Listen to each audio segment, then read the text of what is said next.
Bueno, otro vídeo más para el canal y bueno, hoy tenemos a Diego de nuevo, que me tenía un poco abandonado el tío. Sí, bueno, vida ajetreada últimamente y bueno, ya con problemas para encontrar huecos, pero ya más enfocados a encontrar los huecos para Zuya, que queda poquito. Y bueno, vamos a tener una entrevista hoy yo creo que muy interesante. Y nada, bueno, vamos a presentar a Cristina Sánchez, fisioterapeuta, que bueno, preséntate un poquito, cuéntanos quién es Cristina Sánchez. Vale. Bueno, pues soy una chica que lleva ejerciendo la fisioterapia desde hace ya pues, más de 20 años y bueno, pues que aficionada también al deporte y desde hace muy poquito, pues unos 3-4 años, pues empecé también esto del triatlón. Antes corría y bueno, pues mi tiempo libre, pues entre otras cosas, practico triatlón.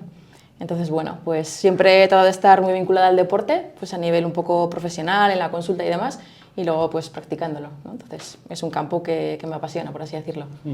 Yo creo que es importante además pues para un fisio o bien para un psicólogo deportivo o un nutricionista o cualquier profesión un poco vinculada a esto, que además también sea practicante, porque joder, empatizáis mucho más.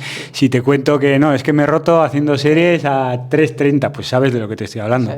Entonces no sé, yo creo que es muy importante. Oye, Cristina, hay algo que es que siempre yo en Instagram, en Facebook, en tal, siempre vemos, todo Vizcaya va a tu consulta. ¿Por qué? ¿Sois tan buenos? ¿Sois los mejores? ¿Qué sois? Porque todo el mundo está allí. Pues la verdad, yo creo que todo viene un poco pues, por el tipo de tratamientos que realizamos, ¿no? Yo, entre comillas, fui una de las primeras personas que me formé en una técnica muy específica cuando al final yo estudié fisioterapia, estudié osteopatía. Y llega un momento en el que yo decía, vale, los pacientes van, pero todos los pacientes no salían, ¿no? Entonces dices, bueno, ¿y ahora qué? Entonces yo me sentía un poco como, siempre he tenido un poco mente inquieta, entonces era como, tengo que buscar algo que, pues bueno, que es que termine de sacar esos pacientes que no terminaban de salir. Entonces me formé en una técnica que pues en aquel entonces era muy novedosa, que es la electrólisis, y en consecuencia pues va asociada, para hacerla bien hecha, pues a la ecografía musculoesquelética. A ver, la electrólisis. ¿Qué es la electrólisis? Vamos por ahí. Pues es una de las técnicas que hacemos para tratamiento de patología del sistema musculoesquelético, es decir, tendón, músculo, bursa. Entonces, bueno, pues en aquellas lesiones en las que, por así decirlo, con las manos no generas una respuesta bioquímica a nivel local, donde puedes estimular el proceso de regeneración que tiene que darse en el cuerpo, pues con eso consigues un estímulo local muy potente que hace que realmente pues, pongas en marcha los mecanismos de reparación del propio organismo, ¿no? Entonces realmente es un poco lo que buscamos, ¿no? el fenómeno, entre comillas, de autocuración. Entonces, para que eso se ponga en marcha, sí que es cierto que a veces hay que darle un input muy, muy potente, ¿no? Entonces, pues bueno, me formé en electrólisis, me formé en ecografía. Todavía recuerdo aquellos años en los que bueno, pues, había cursos contados de electrólisis, de ecografía, éramos muy poquitos los que practicábamos la técnica, por así decirlo, los que nos formamos en ecografía. Pues bueno, al final llegábamos a un curso y siempre nos encontrábamos casi las mismas caras, ¿no? Pues el curso igual era en Madrid o era en Barcelona y coincidíamos pues, de varios puntos un poco de España, ¿no? Pues del sur, de Cataluña y demás, y coincidíamos un poco siempre en los mismos, ¿no? Entonces, por ahí empezó un poco quizá el boom. El boom, ¿no? Pues eso, el aplicar una técnica novedosa que realmente da unos resultados tan buenos. Perdona que te interrumpa. Sí. ¿Esta es la famosa EPI? Sí, eso es. Vale. Esta es la famosa EPI. Ahora sí. Es algo que duele, ¿no? Bueno, depende de la zona, pero agradable no es. No, yo ya la he sufrido. No. O sea, la electrólisis es la EPI, vale, muy bien. Sí. Bien. ¿Y tenéis algún tipo de...? Entiendo que un poco es lo que os caracteriza un poco más en la clínica, que no hemos dicho, ¿no? Es Fisiosalud. Gracias, sí. ¿Hay algún tipo más de tratamiento, técnica o así que os caracterice aparte de esto? Puedo decir que lo que nos caracteriza sobre todo es no solamente aplicar una técnica como técnica estrella y como pensamiento de que esa única técnica va a ser la que va a resolver el problema del paciente, sino, digamos, trabajar con varias técnicas que son las que te van a dar la llave para que la patología de ese paciente se vaya resolviendo, se resuelva. Y aún así también tengo que decir pues, que como todos, que hay pacientes pues, que necesitamos derivar a otro profesional o que no terminan de salir como todos esperamos. Pero bueno, aplicamos también técnicas de, pues bueno, entre otras técnicas, osteopatía, Lo combinamos con terapia manual, con ondas de choque, con Indiva, tenemos también una unidad de vacío intermitente. Entonces, digamos que lo que hacemos es aplicar un conjunto de técnicas, o sea, neuromodulación. Entonces, bueno, partiendo de una base también, sobre todo, que es lo más importante, es hacer un buen diagnóstico fisioterápico.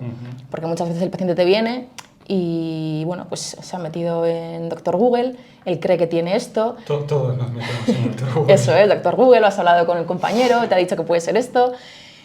Vas al médico, vas al trauma y te dice, deja de hacer deporte, que es una de las cosas que frustra mucho al deportista, ¿no? Que al final dices, ¿cómo voy a dejar de hacer deporte? Vale, dejas de hacer deporte un mes y vuelves a hacer deporte y estás igual y de repente te vuelve a doler.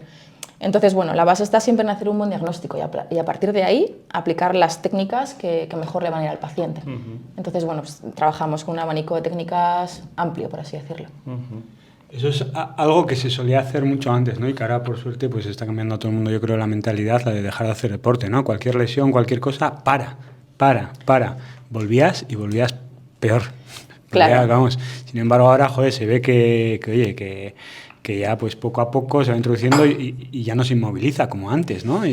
Claro, es que al final cuando tienes una zona lesionada lo que te interesa también mucho es aumentar lo que te interesa en muchas ocasiones es aumentar el flujo sanguíneo en la zona, porque al final le llega sangre, le llegan nutrientes y cuando paras una zona, por ejemplo en el caso de la patología de un tendón, ¿no? Se dice que el ejercicio para el tendón degenera y regenera.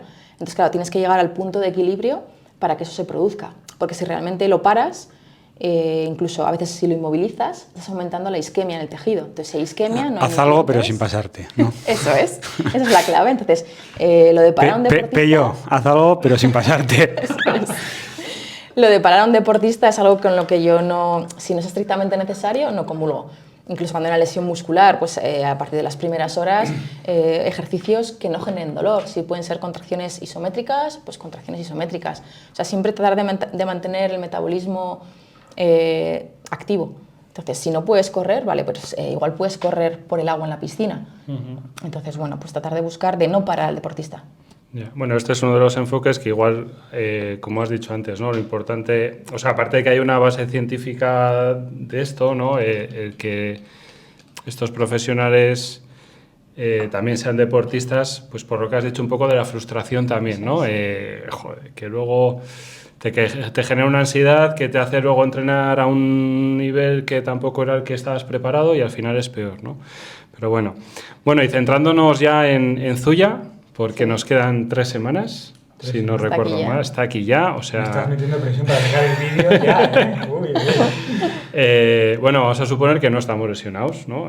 Si no, ya estaríamos un poco jorobados. ¿Qué, a nivel de eso, de fisioterapia, qué nos recomendarías? O, bueno, nosotros no vamos a correr. A los que van a correr, ¿qué pueden hacer ahora? Eso, estamos a 3 semanas, ¿no? Ya están a tiempo. Sí, de hacer algo. Debutantes o gente que no igual tiene tanta idea. Procesos de descarga o de fortalecimiento, o qué es lo que habría que hacer a falta de 3 semanas o en estas últimas 3 semanas. En estas últimas 3 semanas, bueno, el proceso de fortalecimiento, como has dicho, o sea, es algo que es fundamental, que muchas veces, pues me incluyo, vamos a tope, vamos hasta arriba, bastante tenemos que sacar los entrenos como para encima hacer la parte de gimnasio, que es la que menos nos gusta, ¿no? Pero la parte de fortalecimiento es importante en toda la temporada, entonces esas 3 semanas tenemos que mantenerla. Realmente la fuerza es la base de luego que tengas esa capacidad de resistir cuando tus músculos ya están a niveles, digamos, ya máximos de fatiga, ¿no? Entonces, bueno, el trabajo de fuerza siempre es súper importante. En esas 3 semanas mantenerlo. Quizá la última semana sí que sería conveniente bajarlo, ¿vale?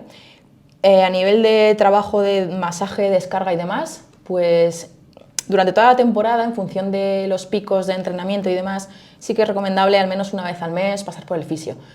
De cara a una competición, yo siempre recomiendo, como mucho, si se compite el sábado a la tarde, como es este caso, como máximo hacerse un masaje de descarga lunes o martes a la mañana a más tardar. ¿Por qué? Porque producimos una serie de... El mismo masaje produce una serie de sustancias que se drenan al torrente sanguíneo, la tensión muscular también baja, pero luego necesitas volver a, digamos, tener activo ese músculo, tener los propioceptores activos, tanto a nivel articular como a nivel muscular. Por tanto, lunes o martes sería lo ideal. A partir de ahí ya volvemos a, digamos, con esa carga de entrenamiento más baja, volvemos a activar esa musculatura y lo acompañaríamos también esa semana, muy recomendable, de alguna sesión de estiramientos, pues lo mismo, os diríamos que como mucho miércoles. Una sesión de estiramientos, sobre todo yo diría estiramientos globales, no estirar un gemelo, estirar un cuádriceps, sino algo más que va más allá. Estiramientos, por ejemplo, de la cadena posterior, toda la cadena posterior y demás. Suele pasar, ¿no? Que después de un masaje de descarga, el primer entrenamiento te sientes pesado, torpe, las piernas como si hiciesen menos 3 grados y vas en pantalón corto. ¿Por qué pasa esto? Porque al final, por esas sustancias de desecho que comentas. De desecho y porque también se puede desencadenar un proceso inflamatorio. Entonces, al final, toda manipulación... Es que solemos tener agujetas. Toda manipulación a nivel muscular pues produce una inflamación. Entonces, el cuerpo, ¿qué hace? Pone en marcha mecanismos de reparación para esa inflamación. Entonces, recoge las sustancias de desecho que se han drenado al torrente sanguíneo y además queda ese dolor residual. Entonces, siempre decimos, bueno, mañana, después de una sesión de masaje, igual estás con dolor, sensación de que te ha pasado, yo suelo decir, como si te hubiera pasado un camión por encima. Es completamente normal. Por eso tienes que dejar un margen para llegar el sábado en condiciones óptimas a la competición.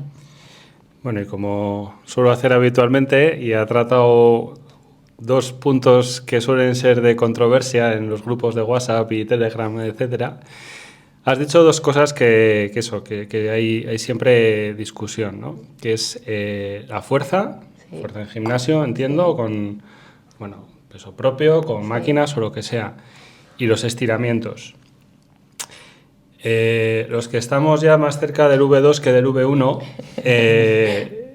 estamos, pues eso, se suele decir, ¿no? que hay que hacer más fuerza, porque la decrepitud que llamo yo, el desgaste muscular, o el envejecimiento muscular, sí. Como que se nota más, ¿no? Sí, entonces, no sé si opinas así. Y luego... pues eso, también hay gente que dice que los estiramientos pues que tampoco sirven para nada y que a veces, que es una pérdida de tiempo, las 2 cosas, ¿no? Entonces, y también se suele hablar de cuánto tiempo hay que dedicar a la fuerza, ¿no? Pues si entrenas 15 horas a la semana, pues igual no tienes ningún problema en hacer 2-3 sesiones de fuerza, pero igual entrenas 6 horas a la semana y entonces, como yo, y entonces... de esas 6 horas vas a dedicar ¿cuánto a la fuerza? ¿No? Porque claro, dices, a ver, ¿a qué estamos? ¿No? Yeah. Entonces me gustaría saber un poquito tu opinión acerca de esto.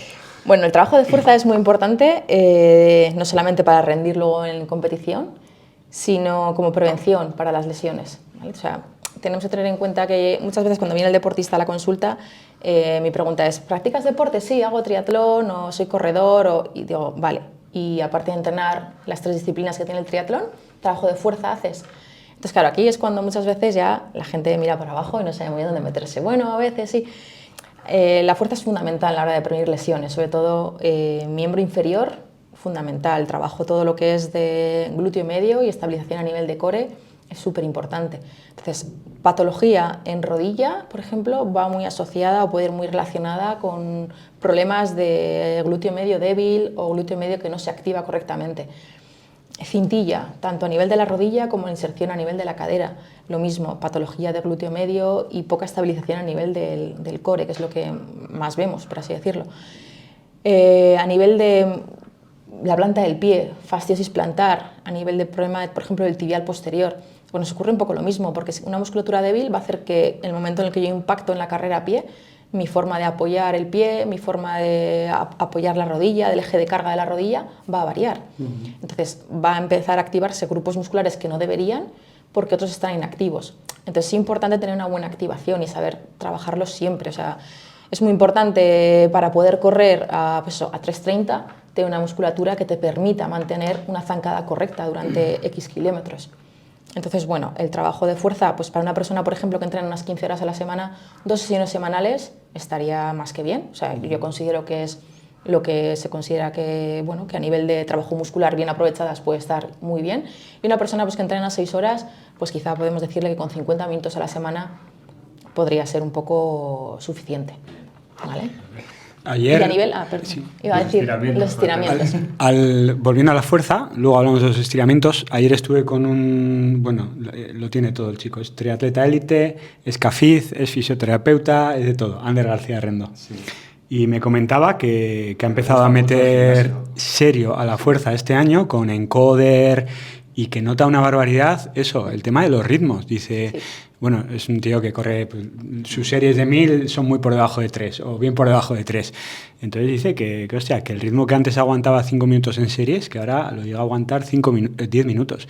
Y que la diferencia es eso, que nota que para porque igual va ya mal de caja, pero que muscularmente resiste. Y hablamos ya de ritmos y es un tío que... Es que eso es, hace que resistas a nivel de la fatiga muscular y hace que tu eficiencia en carrera sea mayor. Entonces, al final, si eres más eficiente, eres capaz de mantener ese ritmo durante más tiempo con menos fatiga. Aparte de que te llevas una zancada posiblemente mucho más dinámica. Entonces va a hacer que el ritmo de carrera también, no va a decir que por hacer técnica de carrera y hacer fuerza nos mejore, pero sí que es un factor importante a tener en cuenta. A ver, yo soy de los que ha hecho muy poca fuerza, pues por falta de tiempo, ¿no? Pero sí que es verdad que cuando he hecho fuerza, hace 3 años preparando Valencia, la maratón, noté eso, que, joder, que te soporta. Que pasan los kilómetros y que dices, vale, estoy petando porque no me quedan ya reservas, porque voy... Pero, coño, el chasis aguanta y sí. Corre, sobre todo, muchas veces corriendo, incluso en la bici también. En la bici, cuando vas en la cabra, hay veces que dices, ostras, pues si tengo agujetas de las abdominales de ahí, dice, me parece que no las estás trabajando, o sea, que en la bici vas en corro y que no trabajas, pero al final, a nivel de estabilización de todo el cuerpo y corriendo igual, que no vayas así. Es buena señal que cuando vas en la cabra te duela más sí, esto que las piernas. Eso, es que has hecho... Bueno, yo entiendo que el core, pues eso, las planchas... Sí, a ver, el core es el pilar fundamental, entonces al final son muy importantes eso, pues ejercicios muy sencillos que se pueden hacer incluso en casa, como son las planchas. Entonces al final las planchas, tanto frontales como laterales... Bueno, pero al final ten en cuenta que es lo que te va a mantener. Sí. Entonces, tanto en carrera a pie como lo que tú dices, la postura en cabra y demás. Entonces, es muy importante. Al final es estar en casa. Cuando estás en el sofá aprovechas y das 10 minutos, pues voy así tirado viendo la tele, Netflix, ¿no? Si puede. ¿Y estiramientos, entonces? Estiramientos. A ver, tenemos que tener en cuenta que, por ejemplo, en el caso del triatlón o del duatlón, estamos practicando 2 disciplinas que son completamente antagónicas, la bici y la carrera a pie. Es decir, la bici produce un acortamiento muscular de todo lo que es la cadena posterior, incluso la cadena anterior, y la carrera a pie todo lo contrario. Entonces, si nos acostumbramos a trabajar en acortamiento cuando vamos en bici, realmente cuando vayamos a correr, la técnica y la zancada cuando corramos no va a ser tan eficiente como debería. Entonces, ¿eso cómo lo conseguimos? La única forma de conseguirlo, de conseguir ese equilibrio, por así decirlo, entre agonistas y antagonistas y controlar ese acortamiento que produce la disciplina, en este caso de la bici, es con estiramientos. Y como hemos dicho un poco, sobre todo estiramientos globales. Estirar toda la cadena posterior, pues tratar ahí posturas, pues que yo les suelo enseñar en la consulta la postura de la bailarina, que estiras lo que es isquiotibial, sóleo, gastrocnemios, gemelos, la fascia plantar. Entonces, bueno, ese tipo de estiramientos sí que son recomendables. O sea, yo no confío demasiado, yo tengo que decirlo que no confío demasiado en los estiramientos pre-entreno, en un estiramiento rápido, sino más, pues creo que se tiene que producir una activación antes de empezar a entrenar, antes de empezar a competir, ¿no? Pues ya sea pues con saltos, con gomas, con lo que quieras. No confío tanto en los estiramientos, pero sí confío en ellos en el post. En el post o dedicarle 20 minutos a la semana, 15-20 minutos en casa, tranquilamente, con una esterilla, haciendo estiramientos de cadena posterior. Sobre todo por eso, por las compensaciones que se producen a nivel de las cadenas musculares, que nosotros llamamos. Acortas y luego te pones a correr, entonces claro, si esa musculatura no está acostumbrada a elongarse, no vas a correr correctamente, no vas a poder. Yo no sé si es casualidad, pero toda la gente buena con la que he convivido estiraba en casa. Mientras yo estaba viendo la tele, él le veías haciendo estiramientos, ejercicios, movilidad, y oye, igual tiene algo que ver. Pues sí. Oye, volvemos un poco a tu clínica y a lo que haces. Y bueno, yo por lo que bicheo un poco en Instagram y demás, veo que la ecografía, que te dedicas mucho a ello, que das, impartes cursos, charlas y de todo. Y bueno, ¿qué ventaja tiene la ecografía? Porque somos muchos los que, a mí me ha pasado, de llamar a algún fisio, oye, pero ¿ecógrafo tienes? O vete donde que tiene ecógrafo. Es muy habitual. ¿Qué ventaja tiene frente a otro tipo de exploraciones? A mí hay una frase que me gusta mucho que creo que lo resume y es que el ecógrafo le da ojos a nuestras manos. Entonces, realmente... no lo utilizamos para hacer un diagnóstico médico, lo utilizamos para ver qué estructura tiene el paciente afectada y decir, bueno, sé que mi tratamiento tiene que ir dirigido a esto, porque no se trata igual un vientre muscular que un tendón. Entonces, todos hacemos en la consulta los test funcionales que nos enseñan durante la formación en la carrera y demás, pero sí que es cierto que esos test no son del todo fiables. Entonces, Bueno, con la clínica y con una correcta entrevista con el paciente, qué tipo de dolor tienes y demás, ya puedes saber un poco por dónde va un poco la patología que puede presentar el paciente o el deportista, ¿no? En este caso. Pero es que la visión que te da la ecografía para saber a qué punto tienes que dirigir tu tratamiento no te la dan tus manos, por así decirlo, con una referencia palpatoria, porque hay estructuras a las que no llegas palpando. Entonces, bueno, y aparte luego para aplicar ciertas técnicas, pues como puede ser técnicas de punción seca de un modo seguro, porque al final la punción seca es una técnica que se realiza con una aguja, que hay músculos que es más fácil o más seguro abordar sin hacer con ecógrafo, pero hay otras zonas en las que el ecógrafo es una herramienta que nos da seguridad. Y bueno, para pues, técnicas, como hemos dicho, de la EPI... lo haces en tiempo real, ¿no? Mientras estás pinchando, estás viendo... ¿no? Eso es. Entonces llegas al punto que quieres y luego también te sirve para ver un poco el control de la evolución de esa lesión. Es decir, el tratamiento que yo estoy haciendo a mi paciente o a mi deportista está siendo efectivo, eficaz o está igual.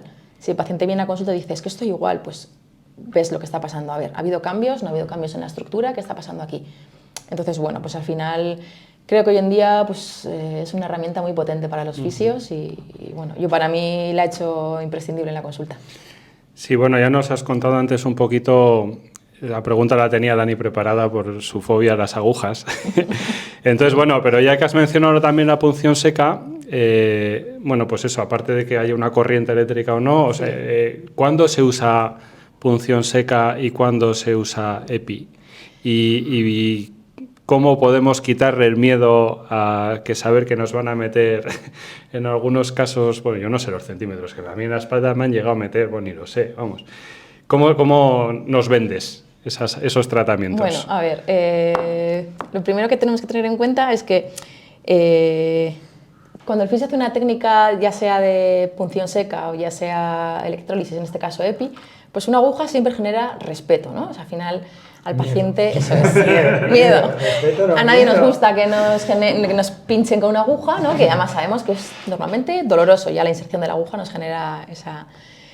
Pero bueno, punción seca. ¿Cuándo utilizamos punción seca? La punción seca fundamentalmente la utilizamos cuando queremos desactivar lo que nosotros llamamos punto gatillo miofascial, que son bandas tensas que aparecen en los vientres musculares, que si están activas esas bandas tensas, ese punto gatillo, pueden producir un dolor local o un poco dolor, por así decirlo, a distancia. Entonces yo puedo tener un punto gatillo aquí a nivel del vientre muscular del supraespinoso, por ejemplo, muy común en natación, nadadores y demás, y la activación de ese punto gatillo nos puede estar generando un dolor en la parte anterior, que es donde está, por ejemplo, la zona de dolor referido, anterior y lateral del supraespinoso. Entonces, claro, muchas veces si no abordamos con punción seca, que hay otras técnicas para abordar el punto gatillo que no sea con aguja, el punto gatillo, pues sí que es cierto que vas a ir a tratar al paciente aquí, a la zona de dolor exacto, por así decirlo, y el paciente no va a mejorar, o no va a mejorar tanto como debiera. Entonces tienes que ir a tratar el punto gatillo. ¿Técnicas para tratar el punto gatillo? Pues está la punción seca, que es la más directa, la más rápida y la más efectiva, por así decirlo, y está luego otras técnicas que son sin aguja, pues que es pues, bueno, hacer una presión isquémica hasta que baje el dolor del paciente, presionas. ¿Duele? Sí. Cuando baje el dolor me avisas. Cuando baja el dolor vuelves a apretar. ¿Duele? Hasta que ya así pues desactivas el punto gatillo. Y la electrólisis cuando la utilizamos fundamentalmente cuando ya sienta una lesión en la zona. Es decir, ya sea una lesión muscular, como puede ser una pérdida continua del vientre muscular, es decir, una rotura de fibras, desde una pequeña distensión hasta una rotura muscular de mayor tamaño.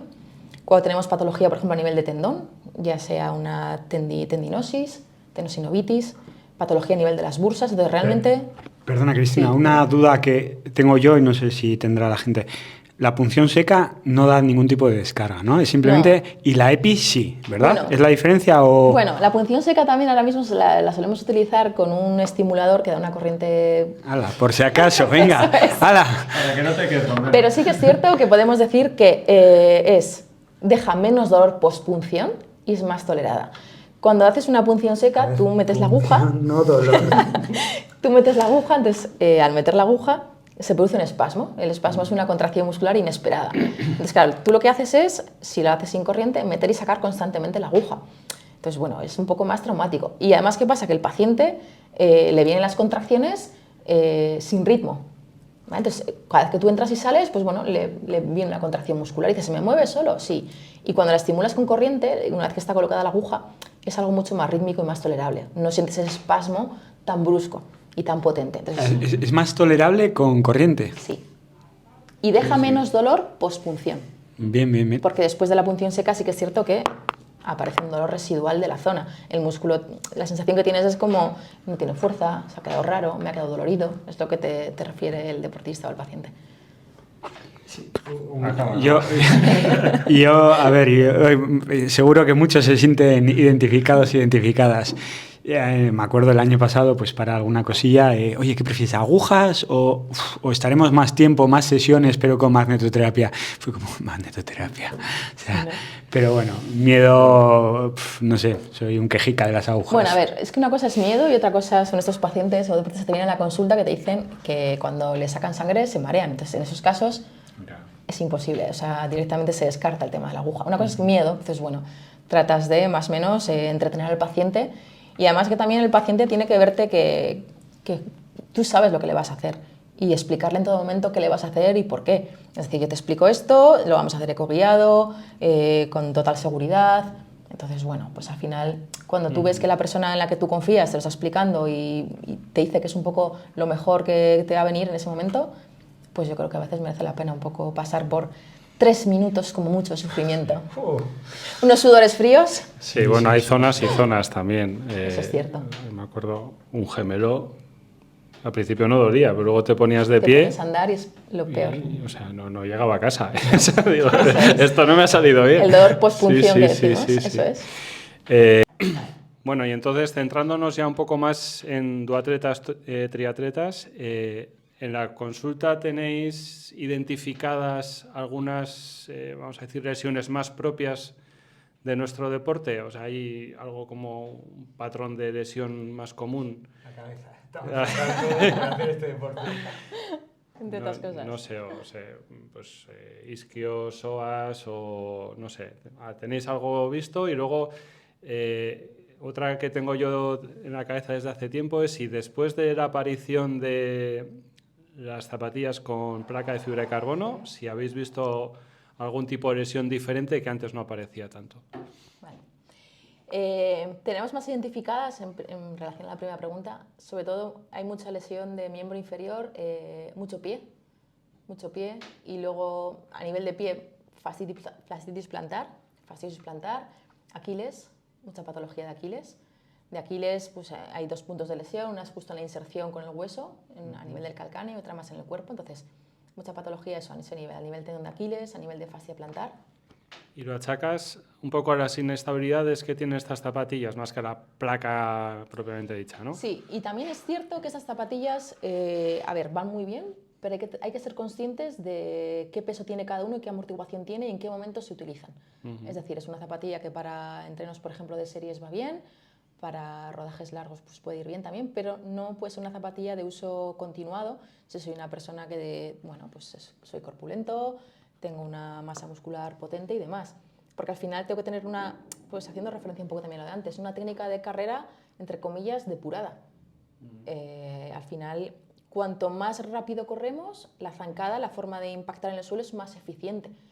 Entonces, por así decirlo, una persona que pues tenga unos kilitos más entrado en kilos, por así decirlo, y una carrera, una forma de correr menos eficiente, pues bueno, son zapatillas más inestables y que al final van a hacer que tú entres sin querer apoyando más la zona más interna del pie. Entonces eso va a hacer que a nivel del arco plantar, a nivel de la inserción de la fascia, a nivel del calcáneo, pues ahí esa fascia sufre más, es el punto justo donde se suele lesionar la fascia. Y eso en relación también pues, con el tendón de Aquiles. Yo suelo decir que la fascia plantar va comunicada con la fascia de los gemelos, con la fascia de los isquios. Entonces, bueno, si a nivel del pie tenemos un sufrimiento, pues bueno, va a ir ascendiendo a nivel de gemelo y demás. Y teniendo en cuenta también que con el paso de los años, la bóveda plantar, los huesos de la bóveda plantar tienden a caer un poco. Entonces, claro, esa caída de la bóveda plantar lo que aumenta es un poco la tensión a nivel de la fascia, y me refiero a fascia de gemelos y fascia de isquios. Entonces, claro, es más común también las lesiones a nivel de gemelo y de isquios, por así decirlo, en esas personas que tienen poco arco plantar, por ese sufrimiento y esa tensión excesiva a la que sometes. Y luego lesiones a nivel muscular, pues bueno, lesión de rotura de fibras del gemelo interno y sobrecargas, y luego lesión también a nivel de la musculatura de los isquios. Es lo más común. A nivel lumbar también nos solemos encontrar patologías, sobre todo a nivel de sobrecargas a nivel de psoas ilíaco. Y lo que hemos nombrado un poquito antes, ¿no? A nivel de las inserciones de la cresta ilíaca, del tensor de la fascia lata, del glúteo medio, a ese nivel también. Entonces, bueno, son dolores que a veces aparecen al cambio de postura, aparecen corriendo. Entonces, es lo que más encontramos. Patología a nivel de pie. Rodilla quizá sí que hay, pero no hay tanta. Pero sobre todo pie y un poco a nivel lumbar y de cadera y psoas ilíaco. ¿Llegas a diferenciar lesiones más típicas de atletas y de triatletas? Y hablo en el sector de, o lo que sería referido a la carrera a pie, ¿eh? Pero es decir, igual se produce algún tipo de debilidad por mezclarlo con la bici y por el nadar, que luego se ve reflejado en la carrera a pie entre atletas que no se ve en atletas. No sé si estoy haciendo un lío terrible. Sí, te he entendido. Sí, sé a lo que te refieres. Por ejemplo, en atletas, únicamente corredores, es mucho más común la lesión a nivel de la cintilla iliotibial, la rodilla de corredor. En cambio, en triatletas es muy rara. Posiblemente porque yo creo que se produce un equilibrio ahí entre el gesto de la bici y la natación, que es solamente cuando eres corredor. A nivel de corredores es muy común el síndrome de la cintilla, a nivel de la rodilla, y en triatletas es muy raro. No voy a decir raro, pero es mucho menos común. Entonces sí que hay diferencias. Y luego también supongo que las cargas, ¿no? El hecho de que Sí. el corredor corre 6 días a la semana y infinito. nosotros pues 2, 3, 4, bueno, algunos 7, pero bueno, se suele mezclar más, ¿no? Al respecto de lo de las zapatillas que hablábamos, de los ritmos y demás, tú has hecho hace poco una maratón, ¿no? Sí. Hiciste Valencia, ¿no? Valencia. Y yo cuando he hecho carreras largas también, me imagino que nos pasa a todos, ¿eh? Acabas la carrera, has corrido súper bien con tus Vaporfly, Alphafly, Asics, las que sean, pero luego tienes que ir a casa andando. Ir a casa andando con esas zapatillas es un trauma. O sea, no tienes eso, no tienes estabilidad, vas mal ya. Si no has corrido, a mí no me sucede, pero cuando has corrido antes, una tirada larga o lo que sea, andar con esas zapatillas es un drama. Claro, porque ten en cuenta que al final todos los receptores que dan la estabilidad al cuerpo, todo, pues bueno, tanto a nivel articular como a nivel muscular, pues después de un maratón o después de una media maratón han estado constantemente activos, digamos, manteniendo el sistema alerta pues para que bueno, no te tuerzas un tobillo, impactes correctamente. Entonces, digamos que el sistema propioceptivo del cuerpo está saturado y está fatigado. Entonces, esas zapatillas, sí que es cierto que incluso a mí me pasa alguna vez. Sales a correr, sales con música, sales, pues bueno, en el momento en el que estás centrado en lo que estás haciendo, es mucho más fácil torcerte un tobillo, porque al final son más inestables, lo que hemos dicho, y después de una carrera larga, pues a nivel del sistema propioceptivo del cuerpo, pues a nivel mental y demás, está saturado. Entonces, esas zapatillas no le ayudan al cuerpo a conseguir esa estabilidad. Sí que es cierto que a nivel de recuperación sí que puedo decir que hay una diferencia notable. Sí. Notable. Antes con las zapatillas voladoras era inviable correr un día después de una competición. Hacías un duatlón sprint de 5 kilómetros con cualquier zapatilla voladora y los sóleos y los gemelos era horrible. Y tú pondrías, no sé, es difícil, ¿no? Pero pondrías algún tipo de ritmo límite para este tipo de zapatillas a partir del que dices, mira, a partir de este ritmo es mejor que lleves una zapatilla normal porque no te va a beneficiar en nada. Hombre, he oído de todo, ¿eh? Desde que benefician más al más lento porque está más tiempo, cosa que no acabo de creer, no acabo de verlo. Hasta, no sé, ¿hay algún límite? Yo creo que el beneficio de esa zapatilla, más que en el ritmo, está en la dinámica de carrera que te producen. Es decir, la forma en la que te inducen a correr. Te inducen a apoyar más de metatarso y a salir más anteriorizado. Entonces, realmente es lo que te hace mejorar los tiempos. O sea, no te hace más rápido es porque la mecánica de carrera es mucho más eficiente. Y te beneficia luego también a la hora de la recuperación. Entonces, quizá en los ritmos, pues eso, es la mecánica de carrera y luego la recuperación.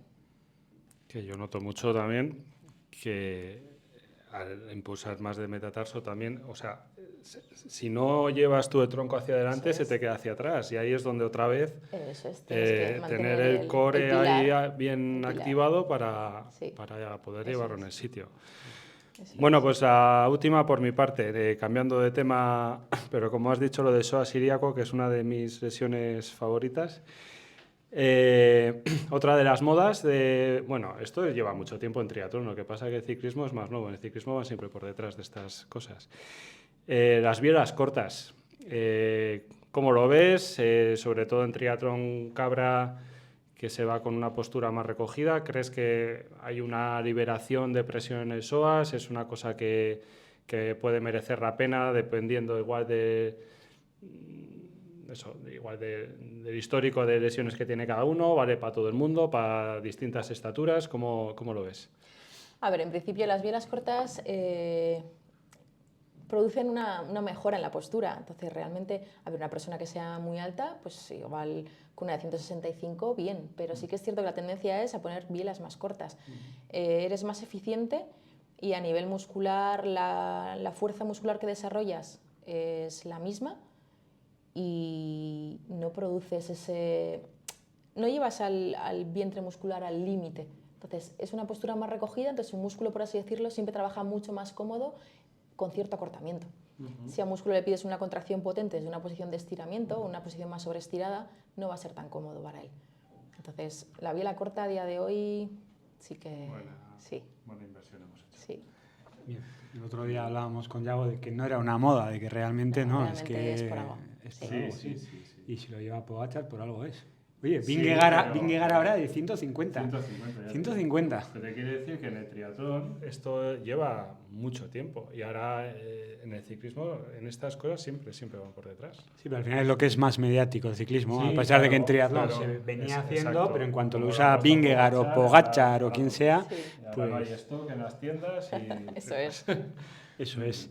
Oye, pues ya nada, lo que hemos dicho, quedan 3 semanas. El que no haya hecho fuerza hasta ahora, ¿se beneficiaría de empezar ahora o no? O tú ya dirías, mira, continúa como ibas, o dices, no, joder, pues puedes estar haciendo, no sé, 5 o 6 sesiones de fuerza que te va a venir bien, porque el duatlón de Zuya requiere estar muscularmente bien, sobre todo, porque son repechos grandes, a pesar de que corriendo no hay grandes desniveles, pero muscularmente tienes que llegar fino para la bici. Entonces, ¿le da tiempo a hacer algo o ya es mejor quédate como estás? No, merece que empiece a hacer algo, merece que sea el momento de decir tengo que hacerlo porque lo va a agradecer.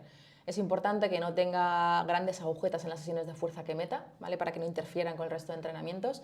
Pero al final Zuya es una prueba exigente a la que yo creo que hoy en día estamos un poco perdiendo el respeto, nos apuntamos a todo y vamos a todo. Es una prueba exigente, hay que prepararse bien. No se ha apuntado todavía. El año que viene. El año que viene. Entonces sí que merece la pena, pero sabiendo eso, que ahora mismo no merece la pena correr mucho y tener muchas agujetas, pero es importante sobre todo eso, porque a nivel muscular la potencia en bici es importante y vas a empezar a ganar potencia ahora ya. Bueno, pues yo creo que ha quedado una charla muy interesante. Anotad los consejos, acordaos de lunes o martes, último masaje de descarga. Eso es. Y nada, Cristina, muchísimas gracias. Te pueden encontrar en Fisiosalud Erandio, que está en... Astra Budua, en Erandio. Bien. Eso es. Y nada, seguiremos con estas charlas, aunque ya queda poquito para la carrera y nada, Cristina. Nada, a entrenar todo lo que queda y a no perder el respeto, que es exigente. Eso es, aunque ella le tiene que perder el respeto, que para el año que viene ya se tiene que apuntar. Después de haber hecho Zarauz y Half, Zuya... Es el siguiente. Toca. Muy bien, pues nada, muchas gracias también por mi parte. Ha sido muy interesante. Otra que vamos a tener que ver después porque ha sido denso, pero muy interesante. La verdad es que ha estado muy bien. Muchas gracias por venir. Vale, gracias chicos. Venga, hasta Hasta luego. luego.